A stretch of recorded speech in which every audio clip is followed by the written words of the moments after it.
Alexandre de Rigny, bonjour. Bonjour. Indecosa fête ses 40 ans d'existence. La création d'une association de consommateurs et de salariés consommateurs, c'était à l'époque une chose assez nouvelle. Quel rapport aujourd'hui entretient la Fédération des finances avec l'association Indecosa? La Fédération des finances a un rapport particulier avec l'association puisque au sein de la fédération, des salariés ont des missions qui sont particulièrement étroites avec la question de la consommation, évidemment avec la DGCCRF qui a pour but de protéger le consommateur, mais aussi par d'autres aspects, par exemple les missions douanières qui sont là aussi chargées de la protection des citoyens, du contrôle des marchandises, mais également avec l'INSEE sur la version statistique ou encore la Banque de France sur des questions qui pourront être là plus monétaires.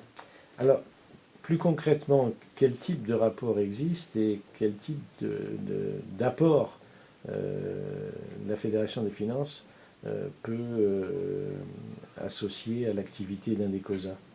Alors c'est déjà d'une part un apport, on va dire, technique, puisque... sur le pouvoir d'achat, sur l'élaboration des prix. Voilà, par exemple, hein, il y a quelques années, c'est d'ailleurs un travail que nous avions mené conjointement avec d'autres fédérations et Indecosa sur cette question de l'index des prix, mais c'est non seulement un apport technique, mais c'est aussi pour nous un intérêt particulier, c'est de pouvoir eh bien, avoir une interface, je dirais, entre les missions que l'on peut mener au jour le jour et puis les consommateurs qui vont se tourner vers l'association. Donc c'est quelque part une fenêtre sur le monde, sur la réalité qui nous est ouverte par un travail mené avec l'association. C'est en ça que c'est extrêmement important. On a, comme chaque organisation de la CGT, malheureusement, on est soumis aux aléas de l'actualité et on a également des contraintes qui font que, avec le temps, eh bien, on a de plus en plus de contraintes et de moins en moins de moyens syndicaux pour mettre en face. Donc, on a parfois des difficultés objectives à travailler d'une manière suffisamment importante et fouillée avec l'association, mais c'est à mon avis quelque chose qu'il faut travailler. En tout cas, c'est une volonté politique de la Fédération des finances de travailler avec l'association, puisqu'il y a des liens qui sont évidents entre notre démarche revendicative et puis l'action d'Indecosa. Il y a effectivement la question des moyens et des droits syndicaux qui se sont réduits, mais à ton avis, donc, les militants CGT de la Fédération conçoivent de bonne manière la coopération avec Indecosa? Alors, ils le conçoivent de bonne manière, de très bonne manière, je dirais. C'est une évidence pour certains.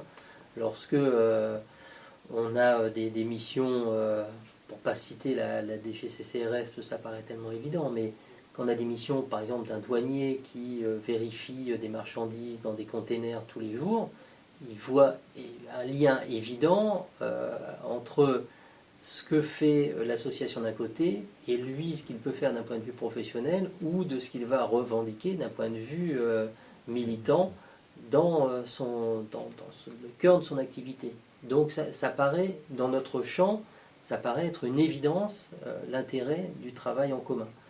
Après, entre cette évidence et le travail effectif qu'on est capable de mettre en place, c'est là où il y a une marche, et certainement une marche à franchir dans l'avenir, c'est-à-dire être en capacité de mener un certain nombre d'actions communes qui puissent être des étendards pour la fédération, pour l'association, et qui permettent de nous faire rayonner davantage. En tous les cas, je pense que c'est quelque chose qui peut être gagnant-gagnant pour la Fédération des finances comme pour l'association, puisque d'un côté, c'est mettre un pied dehors, et d'un autre côté, c'est mettre un pied dedans.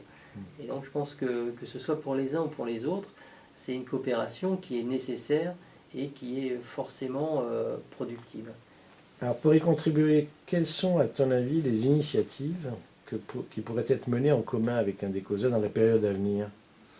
Alors, malheureusement, je dirais, elles sont nombreuses. Elles sont nombreuses parce qu'il y a des attaques qui sont extrêmement importantes menées contre les missions de contrôle et de protection des citoyens et des consommateurs. Donc je pense qu'il est de l'intérêt de l'association de faire front avec la Fédération des finances pour défendre ces missions qui sont essentielles par rapport à ce que l'association Indecosa peut porter. Et puis d'un autre côté, là aussi, c'est un corollaire. Il y a aujourd'hui une telle fragilité du consommateur vis-à-vis du marché et de la toute-puissance du libéralisme mondialisé face au consommateur qui est souvent esselé, seul, face à des grands groupes ou à une puissance qui semble le dépasser totalement. Il est aussi évident que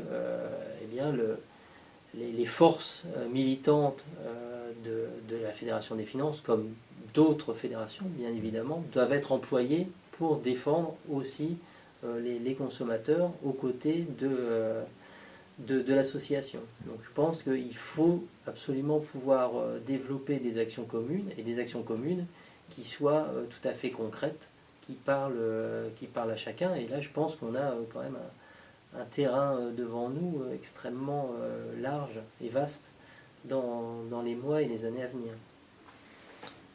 Merci Alexandre. Je crois Merci à vous. On va